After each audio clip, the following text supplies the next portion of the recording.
portanto és indesculpável homem quando julgas quem quer que sejas, porque no que julgas a outro, a ti mesmo te condenas, pois pratica as próprias coisas que condenas.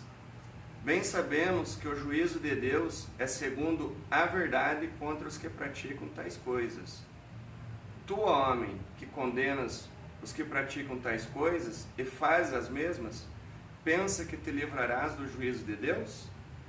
Ou desprezas a riqueza da sua bondade e a tolerância e a longanimidade, ignorando que a bondade de Deus é que te conduz ao arrependimento? Mas, segundo a tua dureza e coração impenitente, acumulas contra ti, mesmo para o dia da ira e da revelação do justo juízo de Deus, que retribuirá cada um segundo o seu procedimento. A vida eterna aos que perseveram em fazer o bem, procuram glória, honra e incorruptibilidade. Mas a ira e indignação aos facciosos que desobedecem à verdade e obedecem à injustiça. Tribulação e angústia virão sobre a alma de qualquer homem que faz o mal, ao judeu primeiro e também ao grego. Glória, porém, e honra e paz a todo aquele que pratica o bem, ao judeu primeiro e também ao grego, porque para com Deus não há acepção de pessoas. Assim, pois, todos os que pecaram sem lei, também sem lei perecerão, e todos os que com lei pecaram, mediante a lei, serão julgados. Porque os simples ouvidores da lei não são justos diante de Deus, mas os que praticam a lei hão de ser justificados. Quando, pois, os gentios que não têm lei procedem por natureza de conformidade com a lei, não tendo lei, servem eles de lei para si mesmos. Estes mostram a norma da lei gravada no seu coração, testemunhando-lhes também a consciência e os seus pensamentos, mutuamente acusando-se ou defendendo-se. No dia em que Deus, por meio de Cristo Jesus, julgar os segredos dos homens, de conformidade com o meu evangelho. Se, porém, tu que tens por sobrenome judeu e repousas na lei, e te glorias em Deus, que conheces a sua vontade, aprova as coisas excelentes, sendo instruído na lei, que estás persuadido de que és guia dos cegos, luz dos que se encontram em trevas, instrutor de ignorantes, mestre de crianças, tendo na lei forma de sabedoria e da verdade. Tu, pois, que ensinas a outrem, não te ensina a ti mesmo? Tu que pregas que não se deve furtar, furtas? Dizes que não deve cometer adultério e o cometes? Abominas os ídolos e lhes rouba os templos? Tu que te glorias na lei, desonra a Deus pela transgressão da lei. Pois, como está escrito, o nome de Deus é blasfemado entre os gentios por vossa causa. Porque a circuncisão tem valor se praticares a lei. Se és, porém, transgressor da lei, a tua circuncisão já não se tornou incircuncisão? Se, pois, a incircuncisão observa os preceitos da lei, não será ela, porventura, considerada como circuncisão? E se aquele que é incircunciso por natureza cumpre a lei, certamente ele te julgará a ti, que não obstante a letra e a circuncisão, és transgressor da lei. Porque não é judeu quem o apenas é exteriormente, nem a incircuncisão aqui somente é na carne. Amém? Até aqui. Que Paulo, algumas escolas, tem dois pensamentos. Um fala que Paulo está falando com o judeu e outros falam que é diretamente para o gentil. Mas fica claro que é para o judeu, né? Pelo menos para mim está bem claro que ele se refere mais aos judeus aqui. Então ele está falando sobre o moralista. Até na minha Bíblia traz o título A Condenação do Moralista. Então nós vemos no capítulo 2 3 princípios de juízo. Se os irmãos olharem ali no capítulo 2, versículo 2, é o primeiro princípio. Então ele fala da segunda verdade, no versículo 6, segundo o seu procedimento, e no versículo 16, julgará os segredos dos homens de conformidade com o Evangelho. Então Paulo está falando aos moralistas porque eles queriam condenar os outros, né? Eles vinham, se julgavam melhores, com uma vida moral melhores do que os outros, porque por ser apenas judeu, né? Pelo título de judeu, assim eles se achavam melhor que os outros. Mas é importante nós mantermos em nossa mente que os ouvintes de Paulo do capítulo 1, quem eram? Do capítulo 1, se nós olharmos, era o homem imoral, né? No capítulo 1, os irmãos já estudaram, ali ele está falando dos homens imorais, que praticavam todo tipo de imoralidade. Então era o homem imoral que se regozijava no pecado, ele tinha prazer no pecado. Se você dissesse para eles, você é um ladrão e mentiroso, ele diria, e daí? Provavelmente, os do capítulo 1 diriam, e daí que eu sou? Tanto faz. Assim que eles pensavam, mesmo sabendo que Deus iria julgá-los, né? Agora, no capítulo 2, nós podemos ver que os ouvintes de Paulo, agora não é imoral, mas é, como eu já falei, um moralista. Se você chamar um moralista de ladrão e mentiroso, e falar que o julgamento de Deus vem sobre ele, ele dirá a você, não sou perfeito, eu não sou perfeito, mas também não sou tão ruim assim.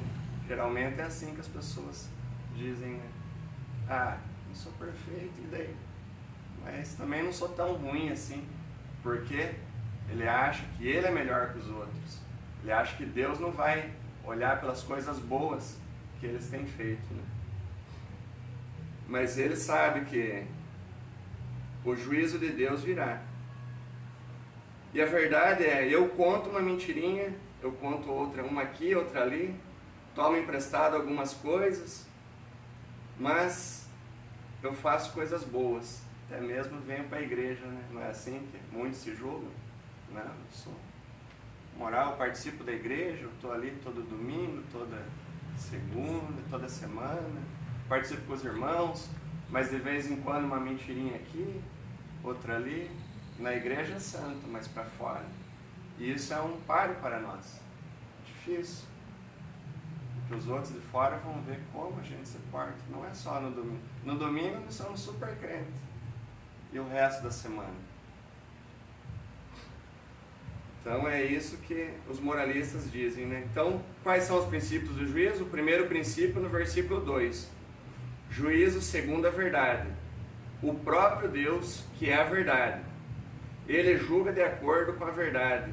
João 17, quem puder ler, João 17, versículo 3.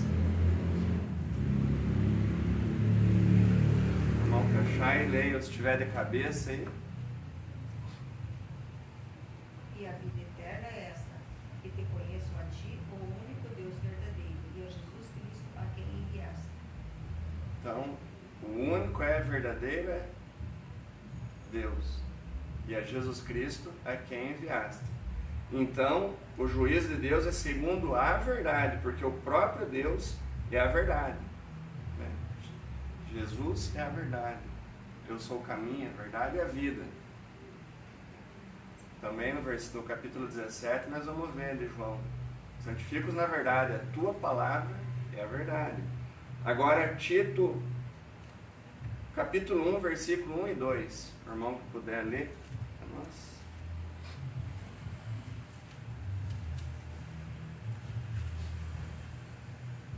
Tito 1, pode ler o 1 e o 2. Paulo, servo de Deus e apóstolo de Jesus Cristo, para promover a fé que é dos eleitos de Deus e o pleno conhecimento da verdade segundo a piedade, na esperança da vida eterna que o Deus que não pode mentir prometeu antes dos tempos eternos. Vemos ali no capítulo 17 de João que a vida eterna está em Deus. Aqui ele fala que na esperança da vida eterna, o que o Deus que não pode mentir. Então a única verdade está em Deus. Que Deus é verdadeiro e seja homem, todo homem mentiroso. Principalmente aqueles que querem se esconder atrás de uma moral que não, muitas vezes não tem. Somente como os judeus ali estavam colocando aquilo que era externo, né?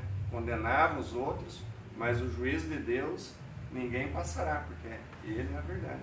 Então vemos o primeiro princípio do juízo, que é segundo a verdade, versículo 2. Agora o segundo princípio está no versículo 6. O juízo de Deus segundo o seu procedimento. Então o juízo de Deus vem através do nosso proceder, não do nosso falar. Não adianta nós falar, professar Cristo, mas viver de uma forma contrária daquilo que nós cremos, daquilo que falamos. Então é o nosso procedimento, o nosso testemunhar. E era o contrário dessas pessoas que Paulo estava falando ali. Ele estava debatendo com eles. E a princípio, Paulo começa a falar com eles e eles começam, é verdade, isso que você está falando é verdade. E já condenando os outros, mas nunca era com eles. Primeiramente, que eles estavam atacando quem? Os gentios. Esse povo aí. Mas na verdade, Paulo estava começando ali uma conversa para chegar no ponto e focar diretamente com eles. Então, é o segundo, o nosso procedimento. O terceiro princípio está no versículo 16. Deus julgará por meio de Cristo. Capítulo 2, versículo 16 diz: no dia em que Deus, por meio de Cristo Jesus, julgar os segredos dos homens de conformidade com o meu Evangelho.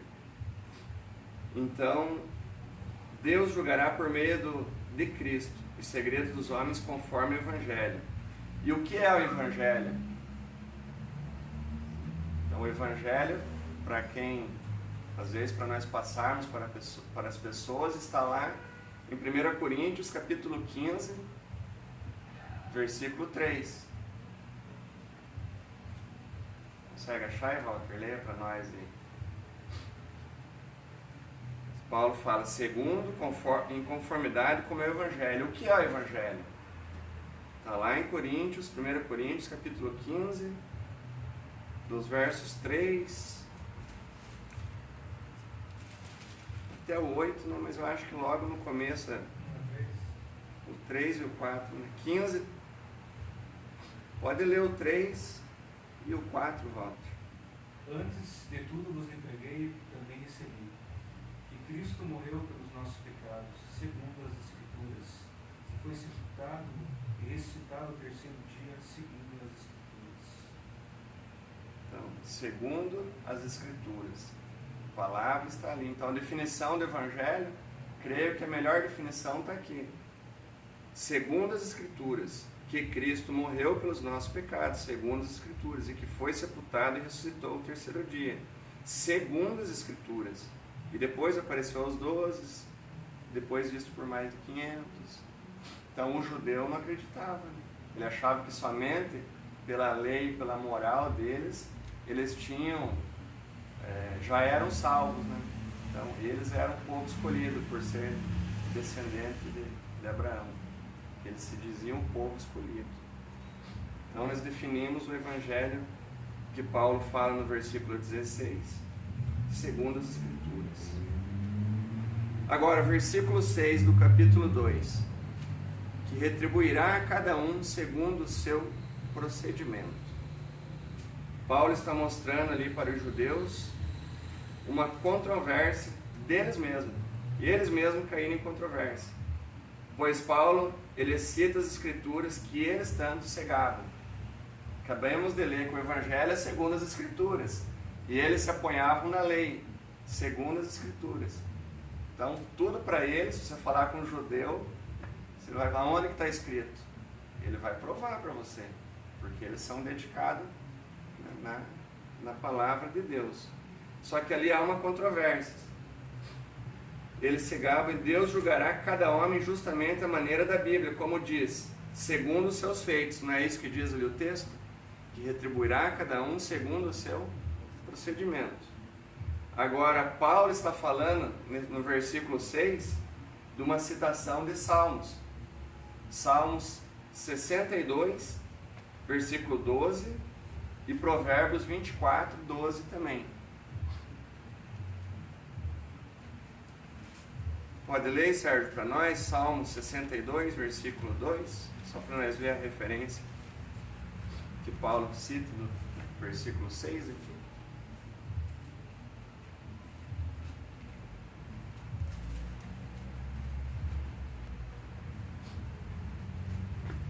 Sessenta e dois, versículo 12.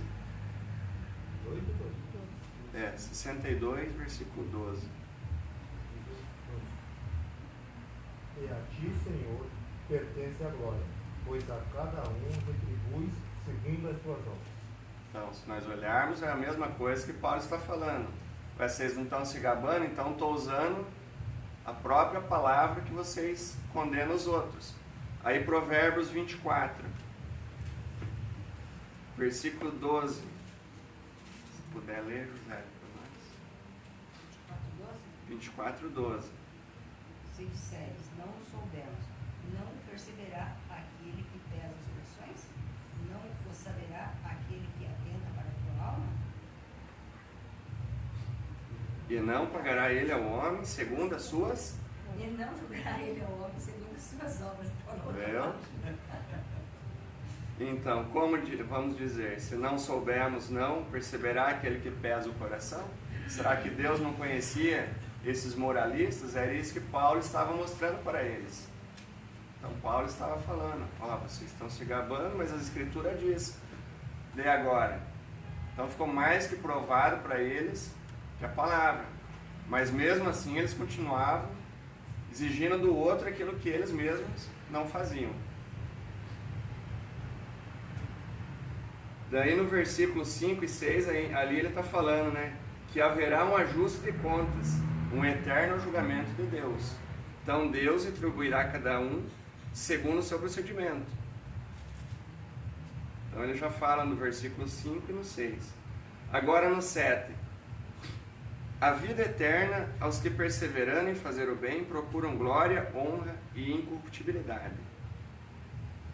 Aqui eu tendo a pensar que ele pode estar falando assim, será que alguém vai continuar perseverando em fazer algum tipo de obra sem interromper toda a sua vida?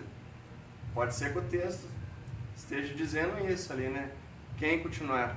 Provavelmente Paulo poderia estar se referindo, não sei se o Walter interpreta dessa parte. Tem dois pensamentos, eu vou falar do outro.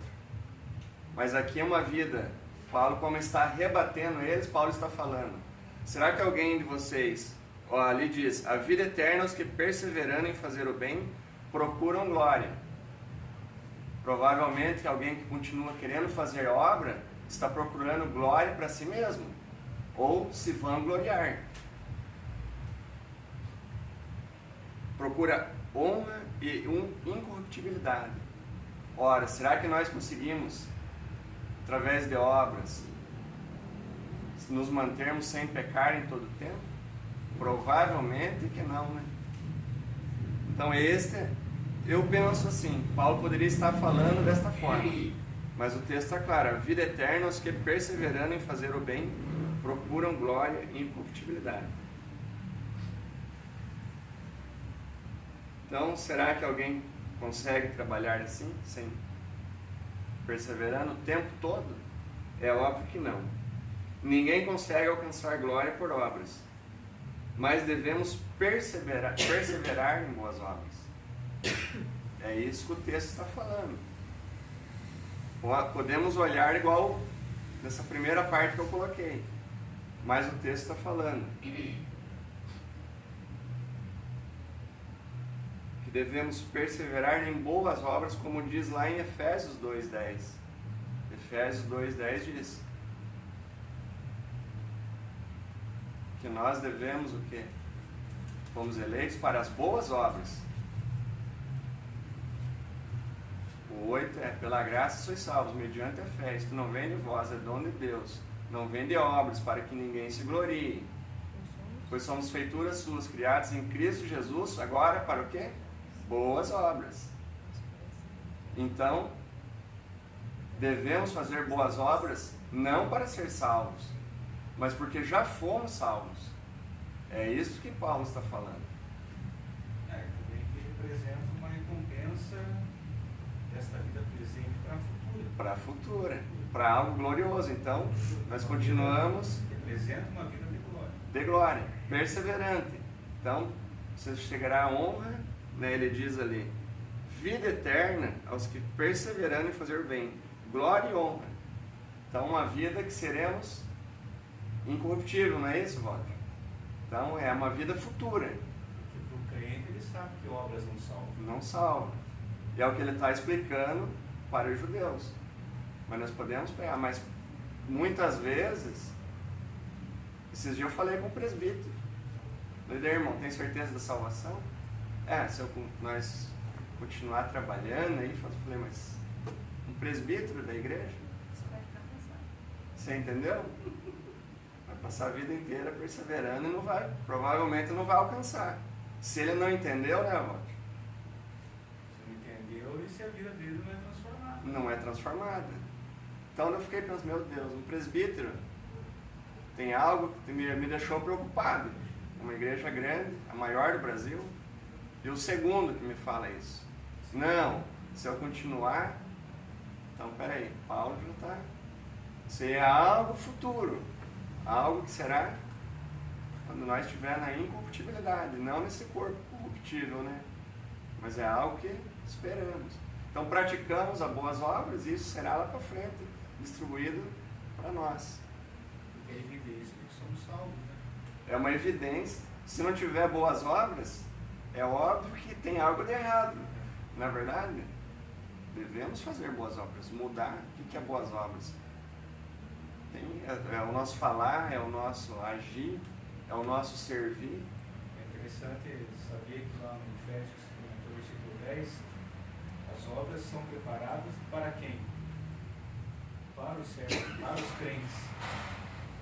E se for bem duro para as pessoas que gostam de fazer o bem, essas que eles fazem não são boas obras, são só mérito humano, que não vai levar nada. Agora, se é para um crente, então as boas obras que foram preparadas para isso.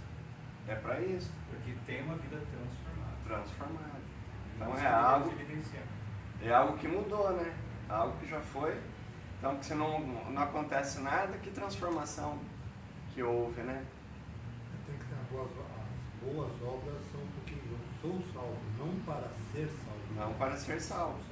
Porque tentam fazer boas obras para tentar alcançar a salvação. Isso. Aí eles erram o alvo.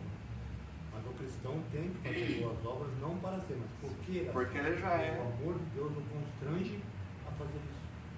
Senão, Você entende? tá errado. Mas veja que o Edson encontrou, né? Encontrou um presbítero Que acha que está na dúvida, tem que perseverar e fazendo as coisas para ver se Será? Deus se sabe. Deus vai ver se Deus é que sabe. Deus é que sabe. Você entendeu? Então, peraí. É preocupante. Porque a pessoa para estar ali já com um cargo desse, ou um título que seja, Se fosse um católico, ele entenderia. Né? você entenderia. Né? E aqui até ele fala, se você olhar alguns outros comentaristas, é algo impenitente, é algo que eles estão, né? Então, se você faz algo penitente, você está querendo pagar a penitência, comprar. É uma barganha com Deus, né? Então, é algo que fica até estranho para um crente falar, né? Não, vou tentar fazer algo. Então, você invalida o que Cristo fez por nós. Então, não fazemos obras para ser salvos, né? O Sérgio acabou de falar, mas porque já fomos salvos. Então, já vimos que Paulo revelou ao moralista a verdadeira situação do seu coração. Ele mostra a ele a verdadeira condição do seu caráter no versículo 8. Versículo 8 diz: mas a ira e a indignação aos facciosos que desobedecem à verdade e obedecem à injustiça. Então ele está mostrando o caráter daqueles facciosos que desobedecem à verdade e obedecem à injustiça. Agora, quem são os recipientes do julgamento de Deus que Paulo está falando aqui? Paulo está querendo trazer. Quem são eles? Primeiro ele traz para os descrentes. Podemos resumir as obras do moralista em 3 frases. O moralista, primeiro, ele tem a ambição egoísta, ou seja, ele vive para si mesmo. Segundo, a desobediência à verdade, ele considera a sua opinião melhor do que a de Deus, porque ele acha que ele fazendo algo, como se portar bem, podemos ver nessas religiões, como é que eu vou dizer, essas religiões místicas, né? Esotéricas, aí, acho que o espiritismo, por boas obras, né? Então, esse vai, ele é desobediência à verdade.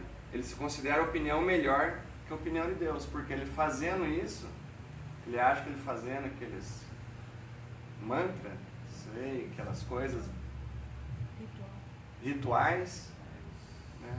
Então ele vai contra a opinião de Deus, que não é isso que Deus deixou. Então a ambição, a desobediência, e terceiro, a obediência ao pecado e ao seu lucro temporário, ou seja, ele diz: a minha vida parece estar indo muito bem desse jeito, então ele ignora que um dia vai ter que comparecer de frente com a ira de Deus. Então ele se diz que está indo tudo bem, sua vida vai bem, porque ele se sente moralmente melhor que os outros. Mas ele esquece, porque a vida está indo bem, que um dia ele vai ter que comparecer na presença de Deus. Vai ter que comparecer perante a ira de Deus. Então, a moral não vai salvar ele, nem as obras. Então, vemos o primeiro recipiente do julgamento de Deus, é o descrente. Por que é o primeiro? Porque lá no versículo 10 diz: ao judeu primeiro e também ao grego. Então vemos o primeiro. Agora o crente. Esse é o segundo recipiente. O caráter dele contrasta com a vida do descrente. O mundo deveria notar a diferença entre um crente e um descrente.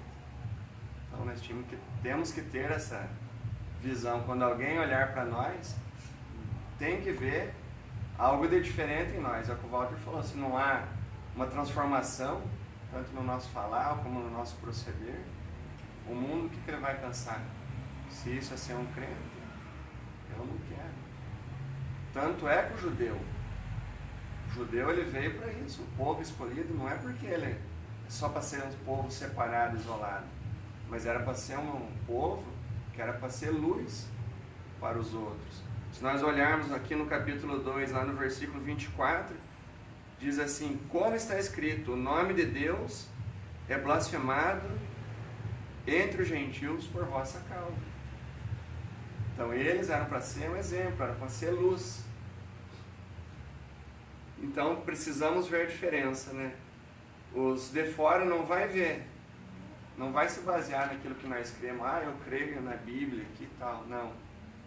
Ele vai se basear na nossa conduta cristã. Primeiro ele vai ter que entender. Nós vamos pregar, vamos falar, mas se ele não vê diferença nenhuma, provavelmente não vai ter nada para atrair ele. Então é um páreo para nós. Nós temos uma vida cristã. A vida cristã não é fácil. É difícil.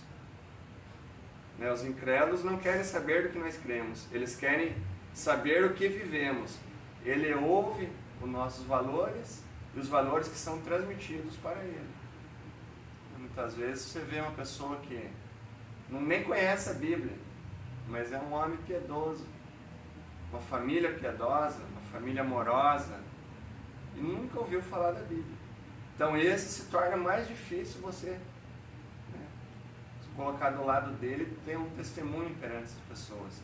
Daí como é que você vai pregar para ele, se você não vive a forma dele viver, às vezes é melhor do que a nossa. Então é difícil. Então os judeus eram para terem feito isso. Paulo está se referindo a isso. Agora, do versículo 9 ao 15, o contexto não é sobre salvação, mas é de julgamento, do 9 ao 15. Deus escreveu a lei no coração de cada ser humano. Todos sabemos distinguir intuitivamente o certo e o errado. Sabemos ou não? O nosso intuito. Creio que a Samara já 3 ou 4 anos? 3,5. Quando você pega ela fazendo arte, ela já fica. Eu já vi ela. Se encolhe ali, que ela viu que ela está fazendo errado. Então já está começando a entender. E isso é de dentro, né? Então, todo ser humano natural, principalmente o adulto. Por isso que o Evangelho ele é inculcado até os 15, 16 anos. Se você falar com uma criança ou com um jovem abaixo dessa idade, é mais fácil você mostrar para ele. E você falar que ele está errado e ele admitir. Quanto mais velha a pessoa se torna, mais difícil ela se converter. Porque ela acha que ela não, que está tudo certo, que não tem nada de errado, né, por ela ser uma pessoa boa. Então, é difícil.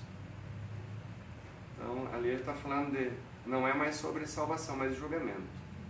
Então, todos temos a lei de Deus em nosso coração.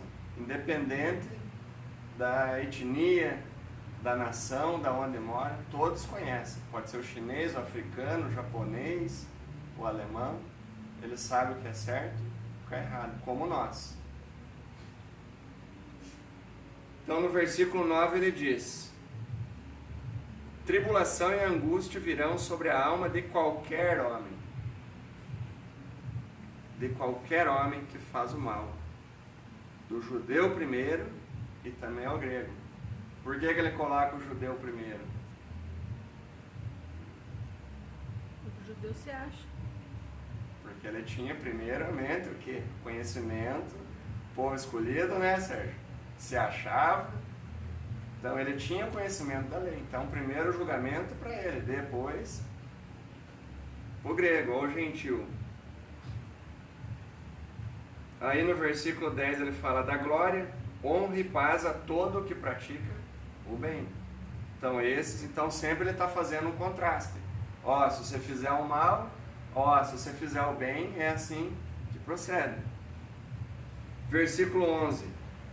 Mas Deus... ali no 10 ele também fala o judeu primeiro, depois o grego. Ele se coloca, tanto o primeiro... Também o primeiro judeu. Para depois... Tanto ser cobrado, quanto ser retribuído. Retribuído. Porque se é o povo escolhido, lógico que ele tem... A primazia. Tem um texto que fala assim, aqui muito foi dado, muito será cobrado. O judeu recebeu realmente o presente de Deus. E Paulo vai tratar disso. É que nós não temos tempo aqui, o Walter vai passar mais para frente. Mas do versículo ali, do 17 em diante, que ele já entra para o capítulo 3, lá na frente ele vai falar, no capítulo 3. Ora, então de que vale a circuncisão? Ou de que vale eu ser batizado? Ou de que vale eu ter a lei? Sim, de muito Paulo fala para ele.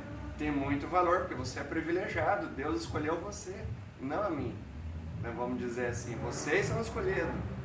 Então não eu que sou gentil. Não é o caso de Paulo, né? Que ele era um judeu. Mas ele está colocando, ele vai falar isso. Claro, vocês têm um privilégio. É igual nós, temos um privilégio de estar aqui. Temos o privilégio de ter Bíblia. Temos o privilégio de comunicar para as pessoas. Então nós temos mais responsabilidade. Outra coisa que eu já ouvi um irmão falar: não adianta estudar, aprender, quanto mais eu ler, se eu ficar sabendo mais da palavra de Deus, Deus vai me cobrar mais, então o que eu sei já está bom. Ele já sabe o suficiente para ser cobrado. Você entendeu? Quanto mais eu estudo, já pensou? Já sabe o suficiente para ser cobrado. Só o fato de alguém falar da salvação para ele Já sabe. Já sabe muito bem. E ele falou: não, irmão, não adianta. falei, mas você já sabe, agora que você vai ter que falar. Agora que você vai ter que dizer para os outros, porque você sabe. Então, se você conhece o caminho, fale para os outros. Aquele que sabe o que tem que fazer e não faz, isso está pecando. Está pecando. Então você vê como a mentalidade das pessoas, né? Então é difícil. Porque para com Deus não há acepção de pessoas. Então ele falou no 10, no 9 e no 10, né, João? Agora, porque para com Deus não há acepção de pessoas. Tanto para um como para o outro. Julgamento do bem e do mal, nenhum escapa. Todos, para Deus, Ele julga todos e Ele é imparcial. Ele não favorece um nem ao outro. Deus julgará todos. Tanto civilizado como primitivo. Ele fala, culpado. O educado e o iletrado, culpado. O justo e o criminoso, também é culpado. O generoso e o ladrão, culpado. O religioso e o ateu, os dois são culpados. O influente e o sem-teto é culpado. Não adianta querer escapar. Pessoal, mas o novo, não tem no julgamento de Deus, e Paulo está tratando do julgamento aqui. Ele está falando, se vocês não fizerem isso, vocês serão julgados. Não é porque vocês são judeus que vocês são melhores que os outros. Então ele está falando, todos são culpados, não há desculpa.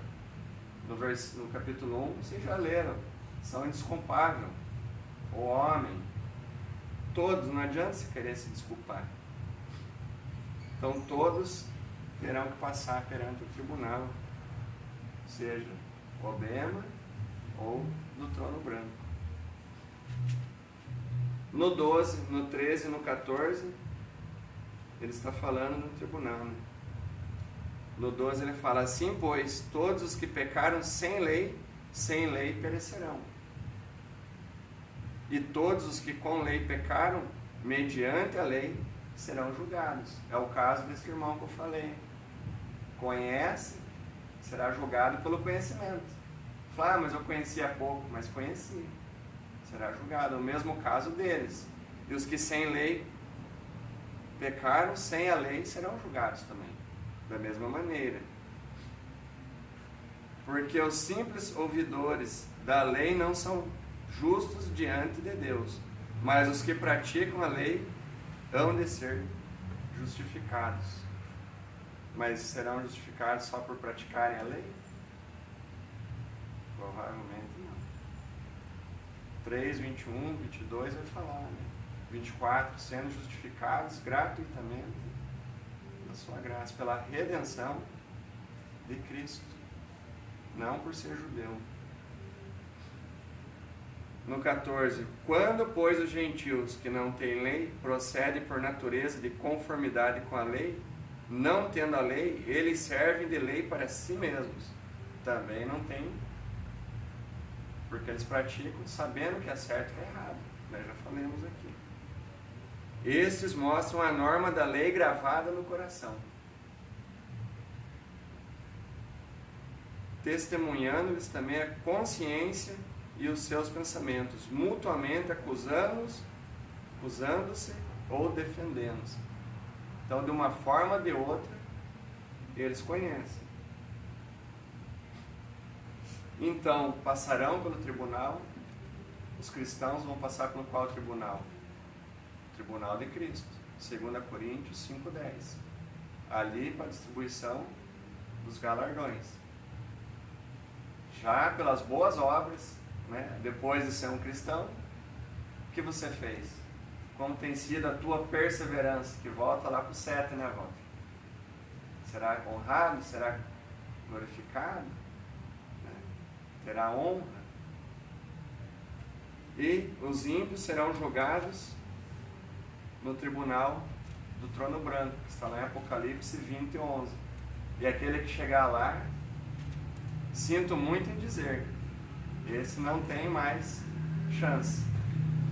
Ali será para condenação, para juízo eterno. Porque será julgado da maneira de Deus, da ira de Deus. Então não há dúvida para nós que começará pela igreja também. Se primeiro começa pelo judeu, hoje para nós começará pela igreja, porque nós conhecemos. Por todos aqueles que fazem uma profissão de fé. Como diz lá em 1 Pedro 4:17. Quem quer ler para nós aí? Estamos quase para concluirmos. 1 Pedro 4:17. Porque a ocasião de começar o juízo pela casa de Deus é chegada. Ora, se primeiro vem por nós, qual será o fim daquele que não obedece ao Evangelho de Deus? Então tá aí. Começa primeiro por nós. Qual é o fim daquele que não obedece? Condenação.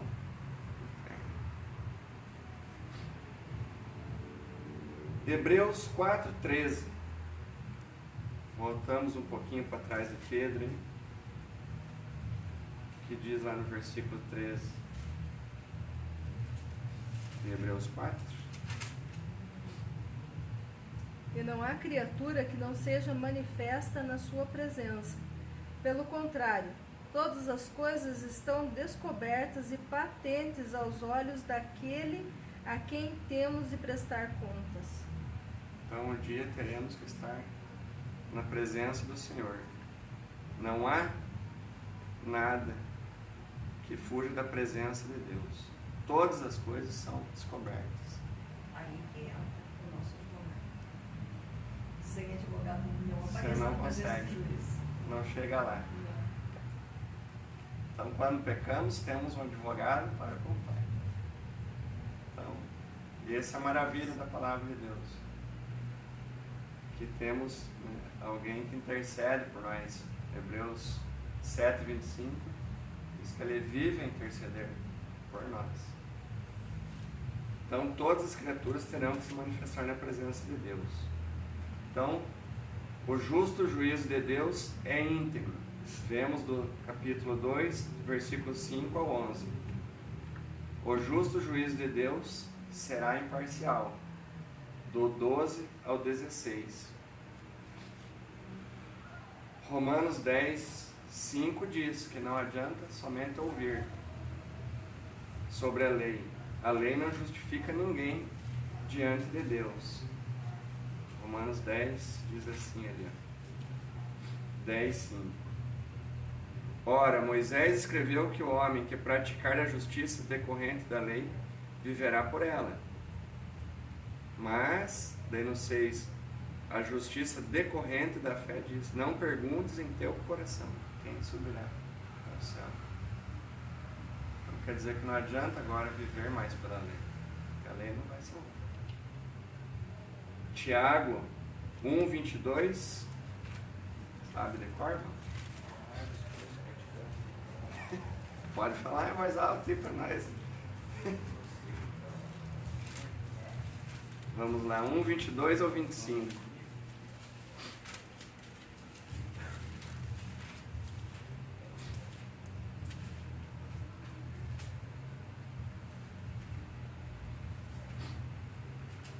Tornai-vos, pois, praticantes da palavra, e não somente ouvintes, enganando-vos a vós mesmos. Então devemos estar praticando, não ser somente ouvindo. Porque a palavra é para ser praticada naquilo que ouvimos e aquilo que aprendemos. Agora, quer dizer que nós não devemos julgar? Será que todo esse texto que Paulo traz ali, ele está falando do julgamento moral, do moralista? Porque ele peca em pensamento, ele peca no olhar, em atitudes, se achando moral. Ele fala do homem que está ali traindo a esposa, ele, eu não faço isso, não faz fisicamente, mas no pensamento ele está traindo. Ele não rouba, né? Não sai como um ladrão que rouba, como se diz, né? De mão armada. Salta a mão armada, mas rouba a hora do patrão, rouba tempo das pessoas, rouba no negócio, vai trocar de carro, ele quer se dar bem, não deixa de ser um roubo. Ele se julga melhor moralmente que os outros, mas ele está roubando. Então essas coisas que Paulo está falando, peraí, está condenando os outros, mas você pratica isso. Então o contexto geral é da condenação moralmente, né? Agora, nós devemos julgar segundo as Escrituras. A palavra diz.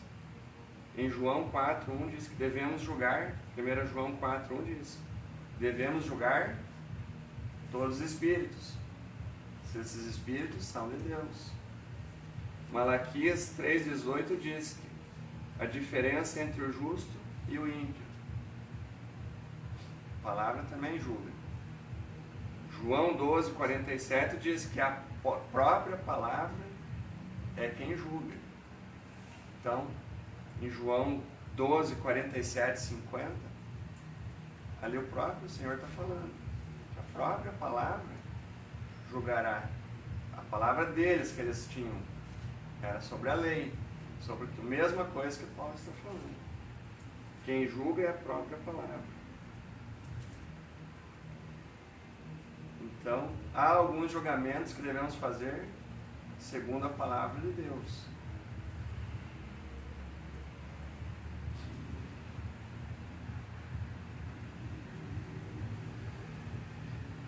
Colossenses 2,16 diz que ninguém julgue pelo comer, pelos dias de festa. Então a palavra está julgando. Romanos 14:13 diz para não fazer seu irmão tropeçar. Aí é um julgamento pessoal também. Mas que quando formos julgar, julgarmos segundo a palavra de Deus. Não moralmente e não simplesmente acusando. Então nós devemos ter esse texto do capítulo 2, que vão entrar no capítulo 3 ali. Paulo vai falando. Porque não há um justo sequer. Todos pecaram, tanto judeu como grego, tanto como crente como descrente. Então, não é a nossa moral que vai ser julgada. Não somos melhores que ninguém. Então, cada um de nós devemos nos portar de acordo com a palavra e testemunhar de acordo com a palavra, para que Deus possa usar cada um de nós como igreja, como servos de Deus e também para testemunhar para os de fora, não como acusadores daqueles que estão perdidos, que às vezes estão aí no bar, só julgamos, acusamos. Então, esse texto retrata que nenhum de nós somos melhores que os outros, mas que podemos nos reconciliar e isso é através de Cristo. O judeu não cria, não aceitava, mas nós sabemos que Ele é o único que pode julgar e um dia Ele vai julgar cada um de nós e retribuirá cada um de nós segundo suas obras. Amém? Deus abençoe a todos. Essa pequena mensagem. Os irmãos dê prolongamento semana que vem. Aí vai ser mais detalhado em versículo por versículo, né? Que Deus abençoe. Vou orar agradecendo. Pai, muito obrigado, Senhor, pela Tua palavra. Sabemos que o Teu Evangelho é simples, Senhor. Sabemos que precisamos ouvir e aprender de Ti cada vez, Senhor, que estamos reunidos, da Tua graça, do Teu poder, e que a Tua palavra esteja a trabalhar em nosso coração, Senhor. Que não sejamos somente acusadores e nem ouvintes somente da Tua palavra, mas que possamos aprender e colocar em prática aquilo que ouvimos e aprendemos dela, Senhor. Que o Senhor nos dê graça para não agirmos, Senhor, como aqueles que, achando que pela sua moral ou pelo seu modo de viver, são melhores do que os outros, Senhor. Que este pensamento não esteja mais conosco, Pai, mas que nós possamos ser pessoas melhores no nosso dia a dia, pessoas que possam testemunhar para aqueles que não te conhecem, ó Deus. Que nós possamos levar um testemunho a eles, para que eles possam ver a luz do Senhor resplandecendo em nós, em nossas atitudes e em nossas palavras, ó Deus. Quero colocar na Tua presença a vida do irmão Sérgio, da irmã Josélia, do irmão Walter, da irmã Joelma.